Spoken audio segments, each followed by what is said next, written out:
All right, welcome to another episode of Can You Connect? And this is Mr. Walk That Walk.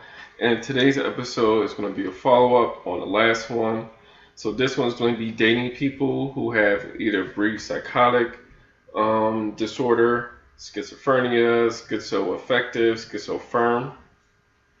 So we're going to be tying all these together because all of them are similar, basically. They just have a different time frames, but same symptoms. So that's why we're going to put them all together. And these are all the things I researched. So we're going to start with a couple. So this is going to be a couple. This is the woman has schizophrenia. The guy does not. So at times, when they first met, she was open about telling her partner that she had schizophrenia. However, she did not make it, let's say, a big deal. Due to her taking medication, she kind of downplayed the severity of her disorder due to being afraid of, running somebody away, because the top two ones that people kind of like look out for. They're like, if somebody has like schizophrenia or somebody has bipolar or something, it raises an eyebrow. Somebody be like, what?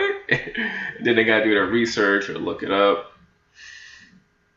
But her partner said that they can't separate, the one that doesn't have it said that they can't really separate schizophrenia from their relationship because that affects their marriage and relationship.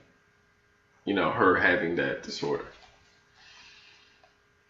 And her symptoms will often flare up during conflict. So when they have arguments, those maybe disorganized speech, maybe certain things will flare up that they did not get into. I don't think she mentioned it, but it's okay. And at times she is often unaware of her symptoms. So she's unaware that it comes up. And it's hard for her to tell her own thoughts from the thoughts of her own symptoms. And her partner at times would take things personal. Let's say if she's flat. So flat meaning that not showing like any emotion, just saying, okay, I'm fine, or like just very blank. And he would think it's because that she was mad at him because of something, but that's just her symptoms. That's just her symptoms flaring up, and at times it could be a negative symptom. A negative symptom would be her being flat.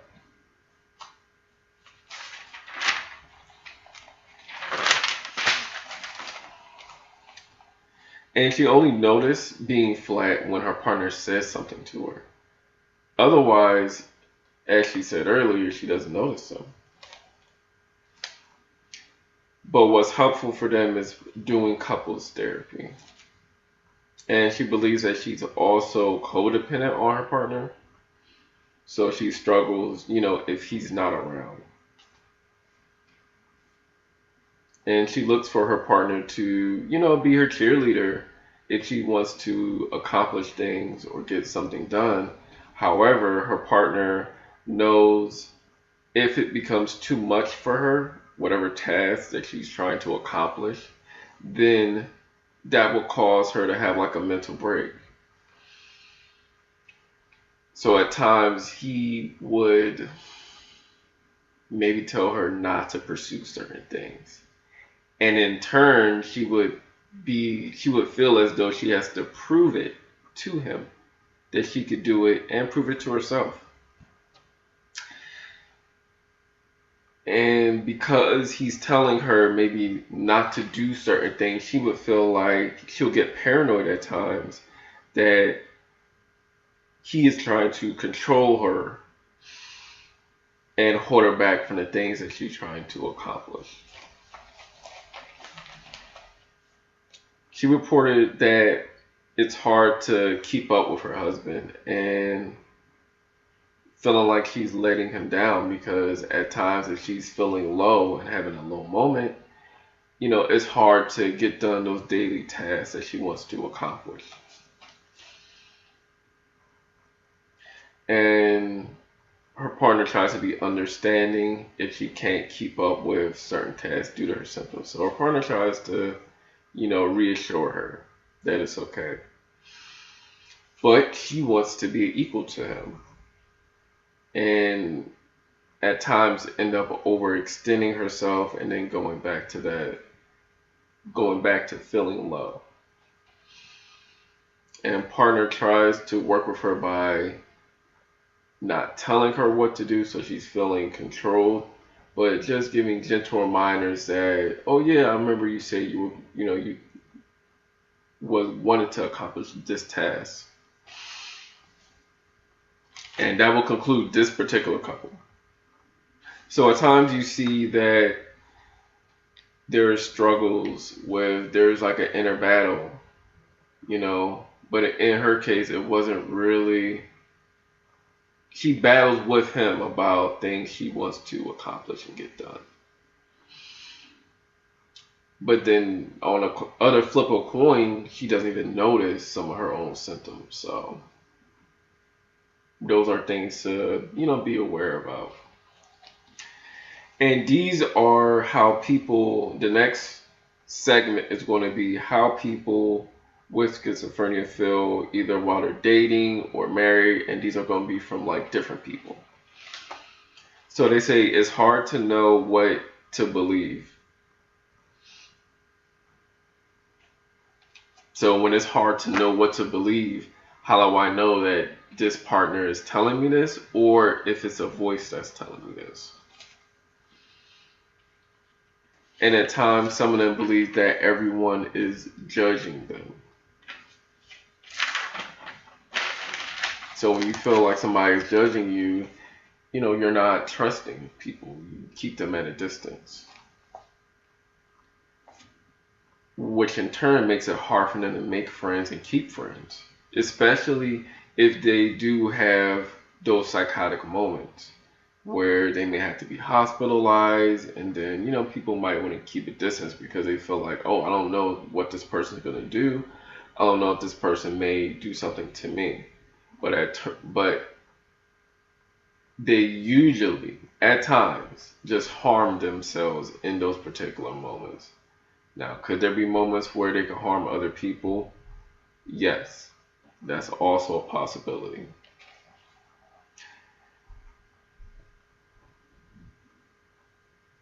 And when they date somebody, let's say they're dating somebody, and the other person has an extreme disorder like as well. Let's say they have bipolar, they can often like play off of each other and make situations worse.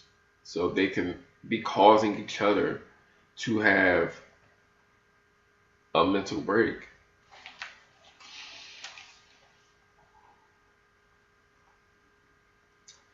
And for this, so now we're going to cut off this segment with this person.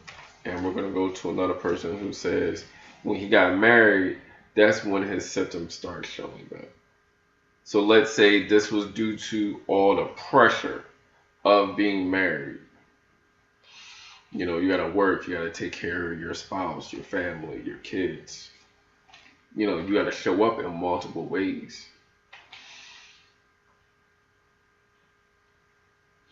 And when dating, somebody would feel pain, more than an average person when dating if they are getting rejected. Because they maybe not tell somebody that they have schizophrenia, but, they may feel like, oh man, it's because I'm different. So at times, when getting rejected, they may isolate until they, start feeling better.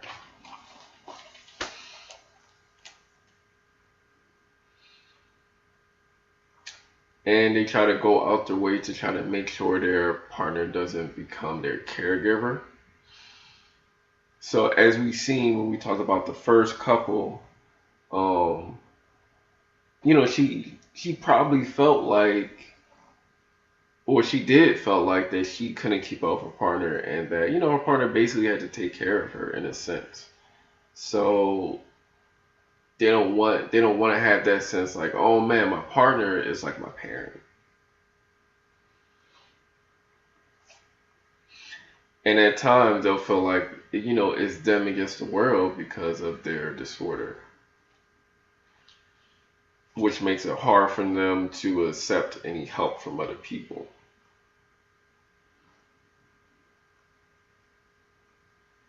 And when they tell somebody that they have schizophrenia, they're very, they try to be very aware of that person's reaction, because their reaction is going to say if this person is going to accept them or not.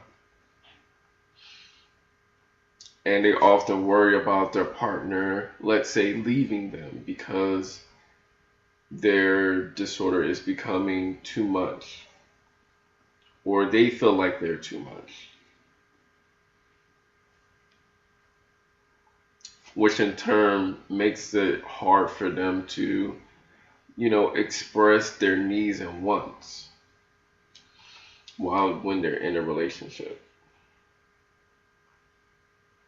And if they are in one, they often think about, and if they told their partner that they had a disorder, now it's creating a game plan for when, let's say, they do have a mental break, so that their partner know how to best help them when they have that.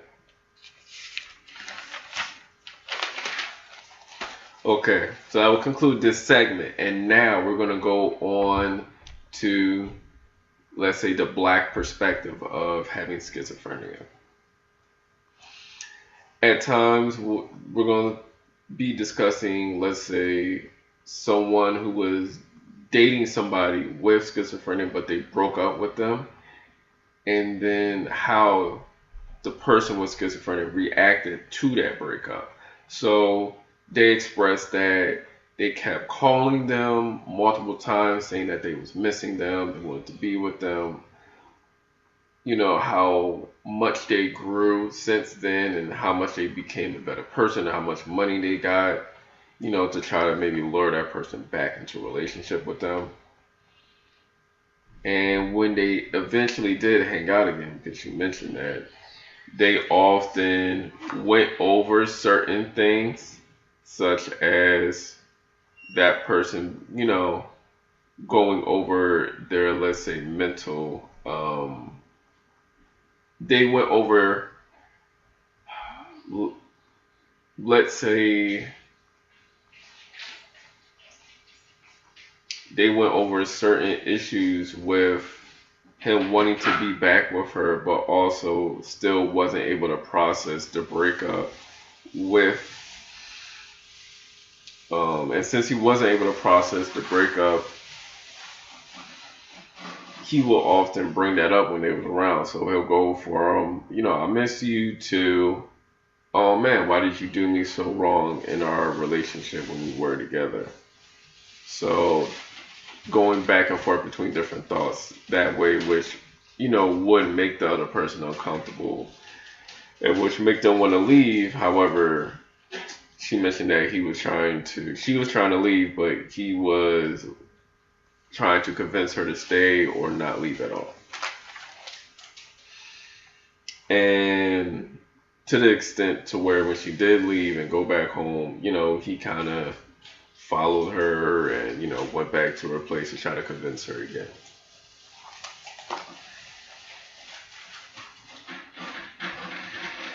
And we're going to go over safety.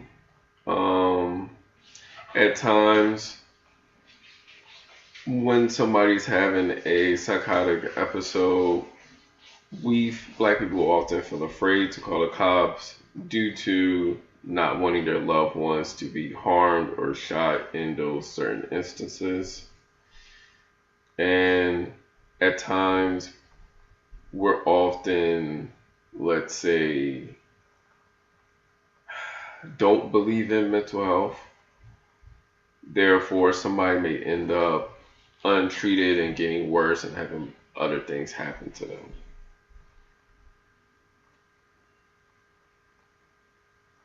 Which in turn would make someone do everything themselves. They feel like they can't really count on anybody. So we're going to go over a lady who's going through certain things with different traumas. And, they speak of an experience where they were seeing faces on their like bed sheets. So that's when they were first hospitalized. However, she was in denial that she had the disorder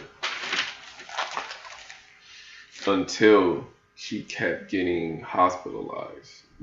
Then, when she finally took the meds, her mind felt more clear and she was able to think straight. But admitting that she had the problem was the hardest thing. Admitting that she had a mental health disorder. And for this, so now we're going to move on to a guy who experienced, let's say, a delusion where he was yelling at figures in the backyard. He said that his mother came to him and, she began crying because she knew that, he was different and something was wrong. So that's when he was first hospitalized. For him, school was hard and it was hard for him to focus because there was so much things on his mind. And at times he would feel rejected by his classmates, maybe a potential lover or a job. Even when talking with a therapist, his thoughts would tell him not to talk to the therapist. Even though that's his safe space, that's the place that he mentioned that makes him feel safe. Now we're gonna go to a lady who went over how she heard voices, and it wasn't like they were loud. They started off very soft and gradually started getting, more louder and clearer so she could hear the voices. And the voices will often, let's say, tell her to do certain things, or they would communicate with her to the point to where she took on her voices as certain people. So she put them as certain people and made them her friend. And at times, they would say negative things to make her cry or tell her to hurt herself, which at times she did.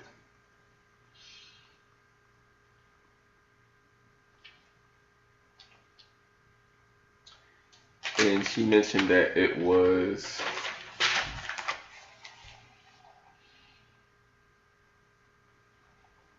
hard when she was hospitalized due to her not remembering certain things. So she would get into certain risky behavior, like having sex with the other people that are there in the hospital as well with her. So she might have multiple hookups, and then let's say she might end up interested in somebody. It would often become an obsession for her. She'll often get obsessed with them and feel clingy and, do things that she wouldn't normally do. Maybe do art with her blood in it, do certain things where she will put herself at risk, thinking that you love them so much that she's going to harm them. Do certain things that was very risky behavior and start becoming dependent on them, and making them part of her identity. So those are certain risky things that, she did, and she went over some of those things. Another lady would hear voices and think they was coming from a cell phone, or thought it was other people in the room. And she said that for her it got worse in college, which made her drop out. And often, and she ended up committing a crime, ended up stealing a vehicle and going to jail for that. And, you know, didn't eat or didn't take any medication or didn't do anything that, she needed to do in that moment, because she was going through a psychotic episode that probably lasted for a while.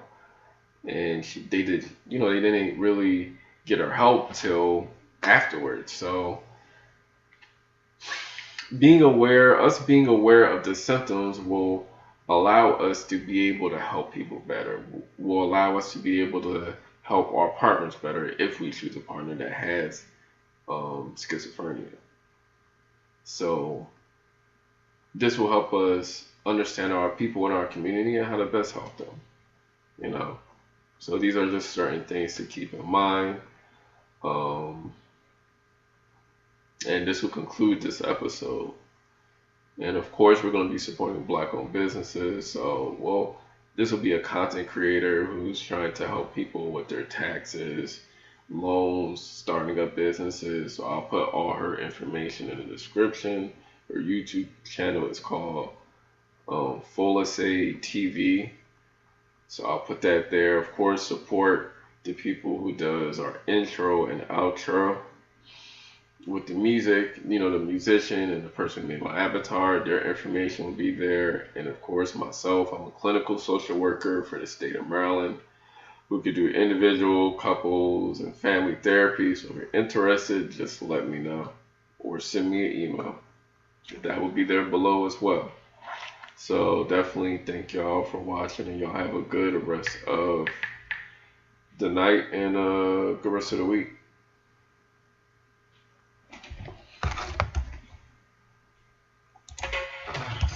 Our lives are lives filled with drama.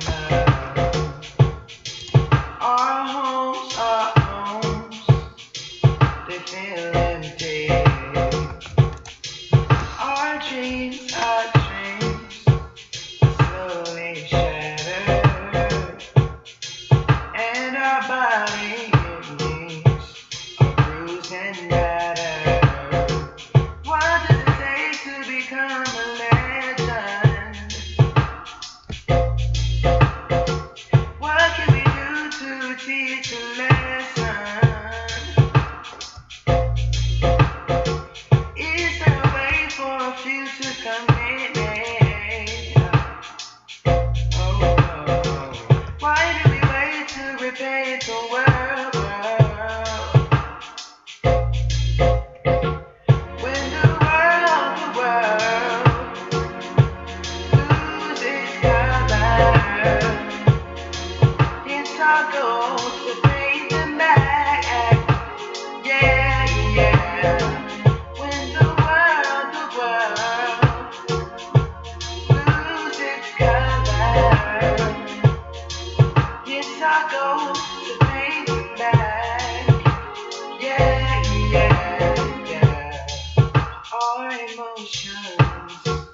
me the beauty.